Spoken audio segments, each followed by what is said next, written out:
Self doubt, खुद पे शक एक बड़ी मुश्किल चीज़ है और ज़िंदगी में सबके पास ये मरहला कभी ना कभी ज़रूर आता है कि हमें अपने आप पे लगता है कि यार I am not good enough, मैं इस काबिल नहीं हूँ काम कर सकूँ, ये काम करूँगा और अगर नाकाम हो गया तो, लोगों ने मजाक उड़ाया तो, लोगों ने ताना मारा तो, किसी ने बचपन में कॉन्फिडेंस शटर्ड किया हुआ होता है कि तुम तो किसी काबिल नहीं हो, तुम कुछ कर ही नहीं सकते। उसके बाद याद आती है कि फ़लाँ बंदे ने कहा था मैं किसी काबिल नहीं हूँ, मैं काम नहीं कर सकता।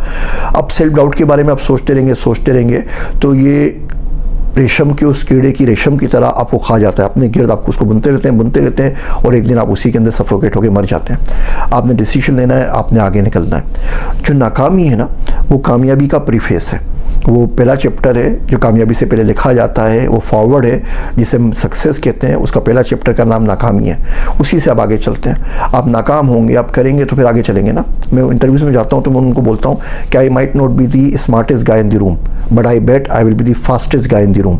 जितनी देर में आप एक प्रोजेक्ट सोच के उसको करोगे ना, तब तक मैं 10 करके फेंक चुका हूँ। 5 उसमें से शायद चल जाए, 5 नाकाम हो जाए, लेकिन फिर भी मेरी एवरेज आपसे बहुत ज़्यादा रहेगी। तो आजकल का दौर बहुत फास्ट मूविंग है। सुबह दुनिया कुछ होती है, शाम को कुछ होती है, कभी जंगें हो जाती हैं, कभी एआई आ जाती है, कभी कुछ हो जाता है, कभी टेरिफ पास हो जाते हैं। इस मुश्किल दुनिया के अंदर अगर आपके पास सेल्फ डाउट है तो आप मारे गए। आप ओवर थिंकिंग करते हैं, आप मारे गए। ये सेल्फ डाउट और ओवर थिंकिंग दोनों एक दूसरे के ना बहन है। जिसके पास सेल्फ डाउट होता है वो ओवर थिंकिंग ज़रूर करता है। अगर आप ओवर थिंकिंग कर रहे हैं, आप में सेल्फ डाउट ज़रूर आ जाएगा। तो कोशिश करें आगे चले। अगर आप स्विमिंग पूल के किनारे बैठ के सोचते रहेंगे कि जाऊँगा और डूब जाऊँगा, तो यकीन जानिए ज़िंदगी में कभी स्विमिंग नहीं सीख सकते, कभी साइकिलिंग नहीं सीख सकते, कभी गाड़ी चलाना नहीं सीख सकते। थोड़ी सी हिम्मत करनी पड़ेगी। वर्स्ट केस क्या होगा? नाकाम हो जाएंगे ना, कोई बात नहीं है। आपके पास वो नाकामी नहीं है, वो एक्सपीरियंस है। आपने उस एक्सपीरियंस से सीखा, आप आगे चले, नेक्स्ट टाइम आप ठीक हो जाएंगे।